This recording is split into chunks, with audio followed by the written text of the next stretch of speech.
আমি দিদি নাম্বার 1 থেকে বলছিলাম। দিদি নাম্বার 1 থেকে?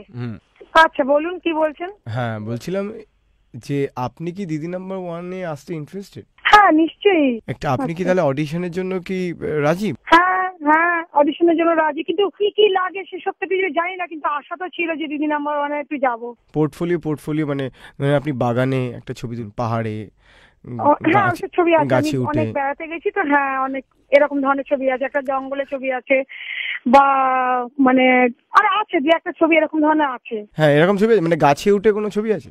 না গাছে ওঠা তো কোনো ছবি নেই, তাহলে এটা বানিয়ে দিতে হবে। আচ্ছা আপনি এটা কবে আমার থেকে নেবেন সেটা তো আমাকে। অডিশনটা যেখানে হয় সেটা আমি আপনাকে সব লোকেশন বলে দেবো, আপনি আপনার কাউকে যদি সঙ্গে করে নিয়ে আসতে। হ্যাঁ সেটা আমার ছেলে যাবে। আর বলছি আপনি খেলাধুলো কি করেন?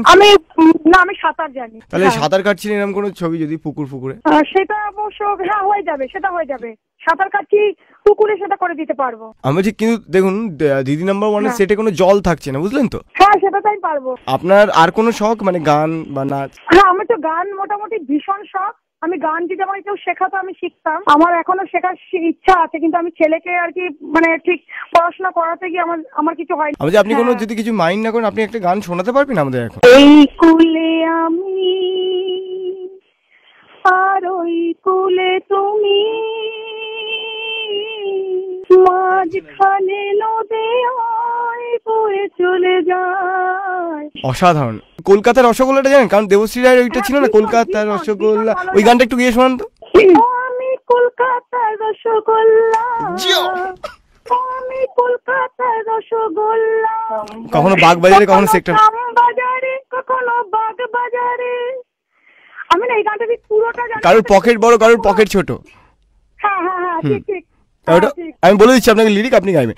কারোর পকেট বড়, কারোর পকেট ছোট, কারো পকেট বড়, কারো পকেট ছোট। আমি একটু শুনলি, কেউ লম্বা বেশি, কেউ একটু খাটো। করুন, আমি এটা ওই গানটা তুলিয়ে দিচ্ছি আপনাকে। করুন।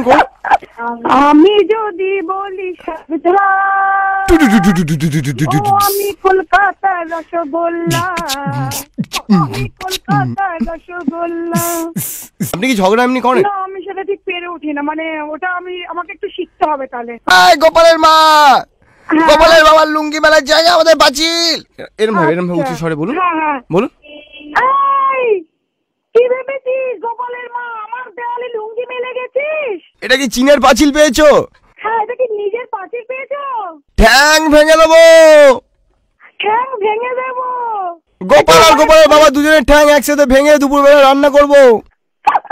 আমি ঠিক ওই মুহূর্তটা আসলে হয়তো পেরে যাবো। আচ্ছা বলছিলাম আমি ওই এমনি আপনার সাথে একটু ইয়ার্কি মারছিলাম। আমরা দিদি নাম্বার 1 থেকে ফোন করিনি, এমনি মজা করছিলাম। ঠিক রাগ করলেন?